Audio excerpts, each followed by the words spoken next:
제목은 채권자 취소권에서 모든 채권자 보호 방안입니다. 여기서 말하는 그 모든 채권자는 민법 407조에서 말하는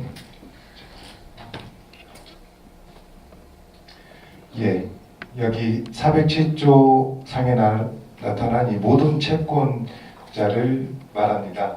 그래서 채권자 취소권은 이제 좀 생소하실 수도 있겠지만 사회인이 소송과는 같은 맥락이고요.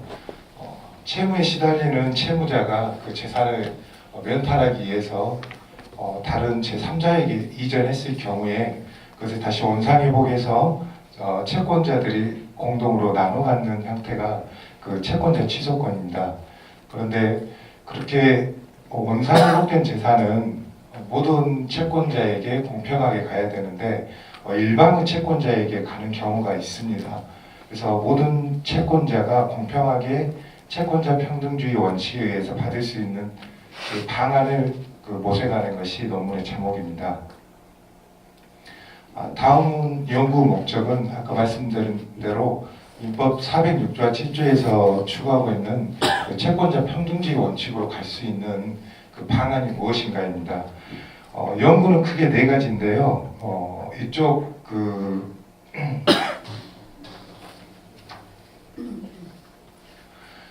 지급금지 가처분 독립당사 참가 오물반환 판결 이 세 가지 부분은 2013년 이제 7월 1일 민법 개정안이 발표됐는데 그 개정안대로라면 제가 앞에서 말씀드린 이 세 가지는 어떻게 보면 학문적으로는 필요가 없을 수도 있습니다. 채권자들끼리 보호를 받기 때문입니다. 그런데 2014년 7월 1일자 민법 개정안이 현재도 시행되지 않고 있고 이제 언제 시행될지도 모릅니다. 그렇기 때문에 그 시행 전에 이 세 가지 방법론을 제시하고요. 그다음에 2014년 7월 1일자 민법 개정안이 입법되면 현재 민법 개정안 407조 2항에 대해서 제 그 사견으로 어떤 그 조항을 명문화시키면 채권자 평등주의로 갈 수 있다는 겁니다. 그래서 연구 목적, 구체적인 연구 방안은요, 총 아까 말씀드린 네 가지입니다. 이 채무자 C가 A, B에 대해서 1억 원의 채무가 있습니다. C에게는 1억 원 상당의 부동산이 있고요.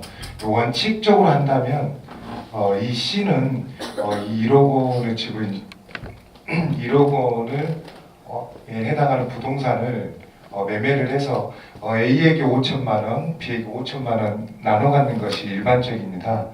근데 이제 보통은 이 C가 A, B에 대한 2억 원의 채무에 시달리면서 자신의 집을 지키기 위해서 D 수익자에게 넘기는 겁니다.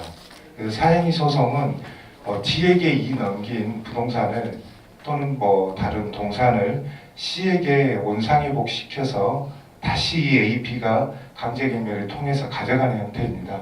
우리나라에서는 이런 업물반환의 경우에는 이 A, B가 공동으로 5천씩 가져가는데 만약에 이 D가 전득자인 E에게 이전을 했다거나 다른 원상회복이 안 됐을 경우는 그 경우에는 가액배상을 판결을 받아야 됩니다.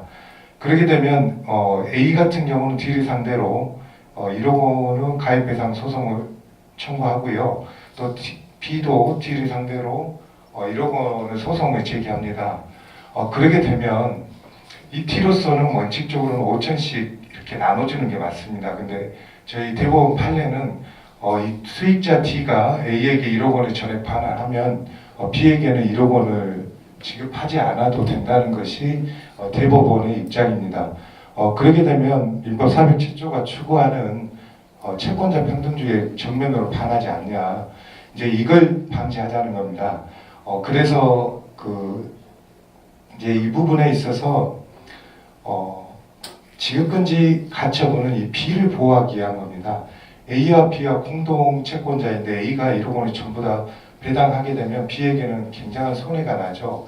그래서 B 입장에서 D가 A에게 그 1억 원을 지급하지 못하도록 하는 D를 채무자로 채무자를 D로 하여 D가 A에게 1억 원을 B와 D의 소송이 끝날 때까지 처분을 못하게 하는 지급금지 가처분을 하는 겁니다. 그렇게 되면 A로서는 D로서는 A에게 그 1억 원 전액을 주지 못할 겁니다. 그래서 B가 보호받을 수가 있고요. 두 번째는 같은 맥락에서 독립당 대상가 신청인데 D와 A와 사행위 소송 진행 중일 때 B가 A, D 사이에 소송에 독립당사자로 참가 신청을 하게 되면 재판부에서도 이 경우에선 A와 B가 공동으로 지급을 하라든가 또는 가액 배상을 판결하기 때문에 A와 B가 평등하게 가져갈 수 있다는 겁니다. 그래서 이제 두 가지이고요. 세 번째 같은 경우는 법리적인 부분은 아닙니다. 현실적 부분에서 방법론이기 때문에 설명을 드리면 이번에는 A, B, D가 1억 원의 채권을 C로부터 가지고 있을 경우에 C로서는 A에게 1억 원을 지급해도 되고 B에게도 지급해도 됩니다. 근데 C가 이제 D에게 이전을 하는 겁니다. D도 채권자이기 때문에 대물변제 형식으로 받겠죠. 그렇게 됐을 경우 D가 가액을 받았을 경우 또 마찬가지로 D가 이제 받은 다음에 2로 한번 넘어가게 되면 이가 선이 있을 경우 가정을 하면 이 D는 원상회복이 안 되고 A, B는 또 가액배상으로 청구를 할 수밖에 없습니다. 그렇게 됐을 경우 또 마찬가지로 가액배상했을 경우 만약에 A가 없어지고 B와 D의 관계가 있다면 B가 D에게 1억 원을 청구하면 D는 B에게 1억 원을 다 줘야 됩니다. 원칙으로 하자면 D도 같은 1억 원의 채권을 가지고 있기 때문에 5천만 원만 주는 게 맞거든요. 이랬을 경우 그렇죠. 또 대법원은 그렇더라도 D는 B에게 다 지급을 해야 됩니다. 그렇게 되면 D가 굉장히 손해를 입게 되죠. 그렇게 돼서 이거는 이 D 입장에서는 이랬을 경우 2로부터 이전한 이 소유권을 다시 D로 받는 겁니다. 물론 다시 D로 말소가 되기 위해서는 이전 비용 등 1억 원이면 500, 600만 원이 들어가겠죠. 그러면 D로 다시 이전이 되면 다시 원물반환 판결을 할 수 있기 때문에 C로 넘어가면 그때는 D도 배당의 신청이 가능하게 됩니다. 그렇게 되면 B와 D가 5천만 원의 배당을 받을 수가 있습니다. 물론 E가 동의를 해주지 않으면 안 되기 때문에 이것은 어디까지나 법률적인 방법이 아니라 사실적인 방법론입니다. 그리고 이상은 이제 민법 개정안 되기 전에 채권자 평등을 원칙에 관한 보호 방안이고요. 이제 마지막으로 이제 설명에 앞서서 이번에는 이제 D가 소유권을 이전 받았을 경우 이 고유 채권자 F가 나타나는 겁니다. F는 C에 대한 채권자가 아니라 이 D에 대한 채권자죠. D가 소유권을 받았을 때 F가 1억 원의 압류 내지 가압류를 했을 경우에는 만약에 이게 배당이 들어가면 사행위로 원상회복이 되더라도 A나 B가 가져가는 것이 아니라 D 고유 채권자 F에게 가져갑니다. 이것도 마찬가지 대법원에서 취하고 있는 지금 상태입니다. 그런데 원상회복이 C로 됐다면 당연히 A, B에게 가야 되는데 다시 D 고유 채권자 F에게 전액 배당됨으로써 굉장히 이 문제는 많은 문제가 있습니다. 그렇지만 그 민법 개정안에서는 이 부분에 대해서는 아무런 조항이 없었습니다. 그래서 이제 저 개인적으로 여기에 대해 이제 그 민법 개정안에 사항을 하나 넣는 경우입니다. 여기는 이제 개정안이고요. 그래서 이제 제 개정 사안입니다. 이 항을 넣자는 거죠. 전환후 채권자 취소로 알고도 수익자의 책임재산의 보전처분 또는 강제집행한 자는 민법 406조 제1항의 채권자 취소권자에게 대항하지 못한다는 겁니다. 즉 이 말은 무슨 말이냐면 만약 이 경우에 B가 D를 상대로 사행위 소송을 진행할 때 항상 하는 게 그 가처분입니다. 이 가처분을 하게 되면 D를 상대로 가처분을 하게 되면 그 가처분 이후에 이 F가 압류 또는 가압류를 하게 되면 이 B가 가져가는 거고요. 가처분 이후에 이 F가 가처분 이후에 F가 들어온다면 당연히 B가 가져가고 반대로 가처분 이전에 F가 먼저 어떤 압류를 하게 된다면 F가 가져가자는 거죠. 즉, 그 보전 처분을 먼저 한 자에게 우선권을 주자는 겁니다. 여기에 관련해서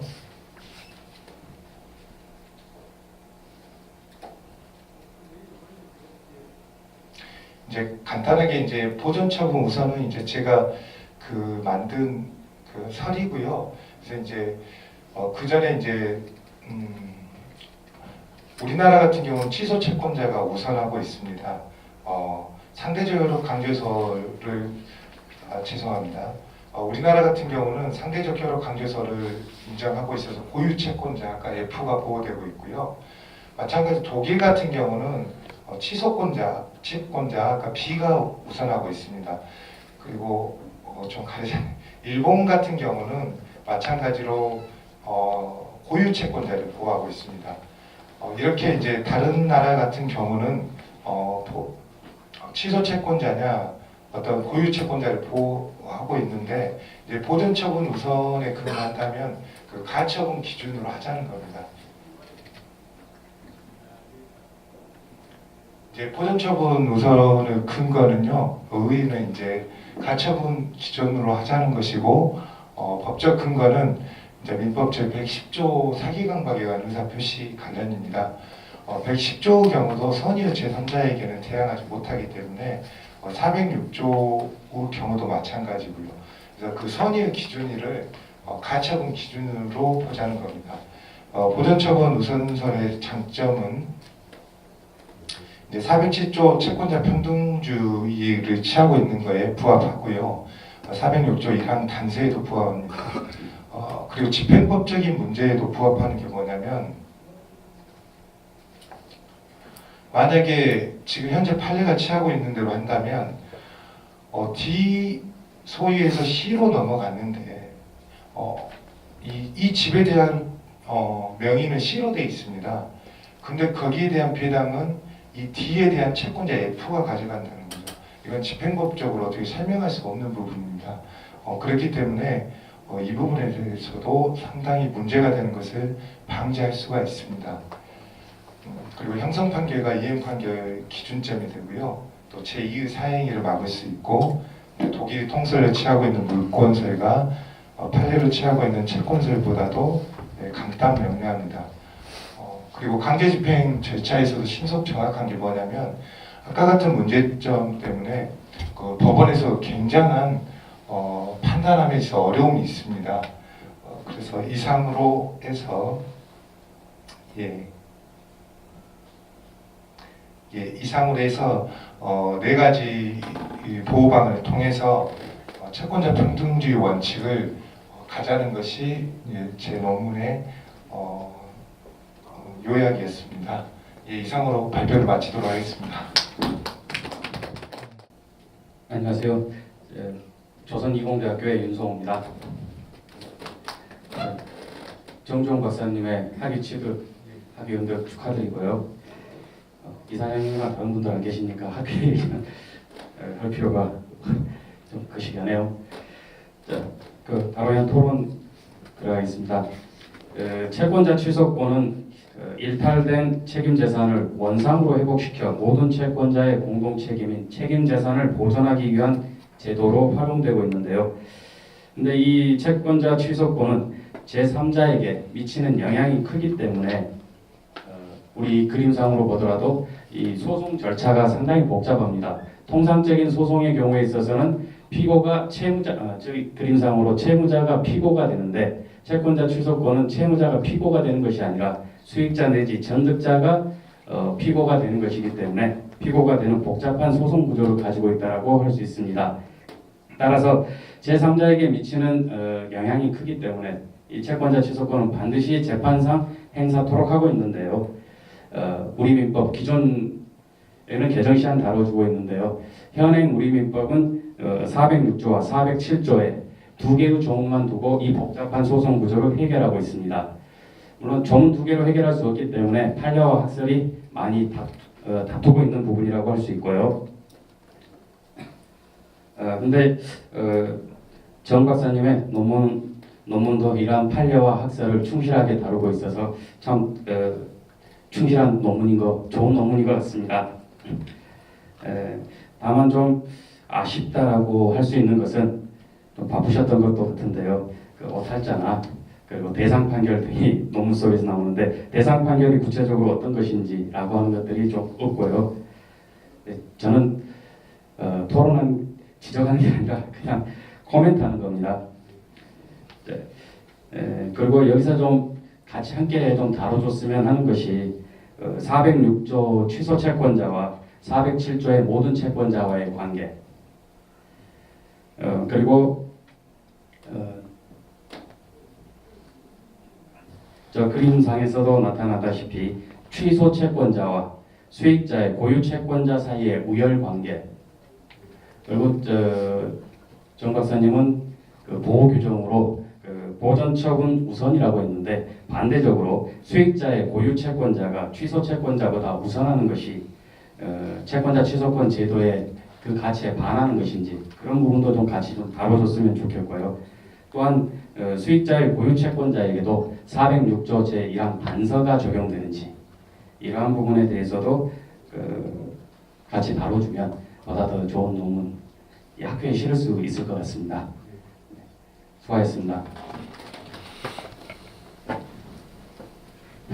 우리 발표자께서 이 반론택이나 의견 제시하시겠습니까? 네. 저는 이제 간단하게 코멘트를 좀 할게요. 제가 볼 때는 저는 이제 법학이 전공이기 때문에 법학은 사연에서 실현되고 있는 그 실무적 학면이거든요. 근데 대부분이 이론적 학문으로 착각을 하는 경우가 많은 것 같아요. 이제 그런 점에서 보면은 우리 정 박사님의 논문은 실무와 이론적 측면에 접근했다는 점에서 참 잘 쓴 논문 같습니다. 근데 우리가 하나를 더 생각해야 될 것들이 학문적 범주에서 사용되는 용어들이요. 그러니까 그 전문적 용어들은 어쩔 수 없이 그대로 사용한다 하더라도 그의 용어들은 현대적 어법에 맞게 사용 기술을 해야 될 필요성들이 있고요. 그 다음에 또 하나는 그 일반적 용어, 보편적 용어를 사용해야 될 필요성들이 있거든요. 왜 그러냐면은 이게 특히 이제 민법 같은 것은 일반 국민들한테 꼭 필요한 학문들이잖아요. 일반 국민들이 이해를 할 수 있어야 되는데 우리들이 그 학문 위주로만 이렇게 토론이 이루어지다 보니까 아마 여기서 법학을 전공하지 않으신 분들은 거의 잘 이해가 어려울 거예요. 그래서 되도록이면 논문에서도 이제는 우리가 그 일반적 용어를 사용할 수 있는 그런 생각들을 좀 해봐야 되지 않겠느냐 그런 생각이 듭니다. 그래서 이렇게 설명을 하실 때도 전문적 용어보다는 좀 그 일반 국민들도 이해할 수 있게끔요. 발표에서 좀 그런 점들이 이루어졌으면 보다 더 그 법학이 일반인들한테도 좀 도움이 되는 학문으로서 정착될 기회가 될 수 있다 그런 생각이 듭니다. 이제 예를 들면은 그 법학을 전공하지 않은 분들이 지금 이 논문 보면서 헷갈릴 거예요. 채권자 취소권과 사유행위에 어떤 관계가 있는지 이런 것들도 좀 헷갈릴 거거든요. 예. 그래서 제목이라든지 이런 법문에서는 채권자 취소권을 나왔는데 용어들은 거의 다 보면 사유행위로 나와 있기 때문에 사유행위와 채권자 취소권이 어느 정도의 관계가 있는 것인지 지금 이것은 제가 볼 때 간단하게 설명을 드리면은 내가 돈을 빌리면서 담보권 설정을 해놓고 돈을 빌려줬잖아요. 그런데 그 채무자의 행위로 인해서 담보권이 훼손됐을 때 내가 보호받을 수 있느냐 없느냐 이 문제거든요. 쉽게 이야기하면. 근데 이제 학문적 이야기만 딱 하다 보니까 일반인들 이야기는 참 어렵거든요. 그러니까 이제 어떤 문제가 생기냐면은 이 법학이랑 무슨 나하고 관계없구나 이런 좀 생각을 갖게 되는 이런 점들이 있는 것 같아요. 그래서 이제 우리 정 박사님이 이제 새로 이제 그 박사학위를 취득하시고 새로 시작하기 때문에 그런 점들에 대해서 좀 염두를 둬야 될 필요가 있다 그런 생각이 듭니다. 이상입니다.